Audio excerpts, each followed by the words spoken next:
Attimi di panico per Marino Stocco, 57enne di Dolo, che durante la sua vacanza a New York è rimasto ferito di striscio da un colpo di pistola alla spalla sinistra.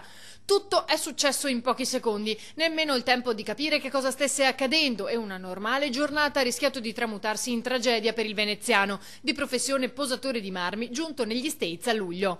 Nel video si vedono le immagini successive alla sparatoria, in cui Stocco si è ritrovato in mezzo. Il 57enne voleva visitare il museo Meucci Garibaldi a Staten Island, uno dei 5 distretti della città al di là della baia di New York. Ma giunto sull'isola ha sbagliato strada e invece di andare verso il museo si è perso nelle vie del distretto newyorkese, finendo in una zona poco sicura.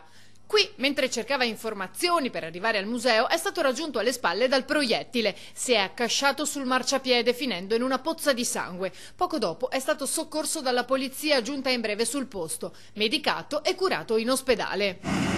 Stocco non è in pericolo di vita, ma la paura è stata tanta. Non è neanche l'unico episodio avvenuto recentemente in zona. Circa 2 settimane fa, infatti, a 2 isolati di distanza, un ragazzo di 23 anni è stato colpito da un proiettile. Il responsabile dello sparo non è ancora stato identificato. Indaga la polizia di New York.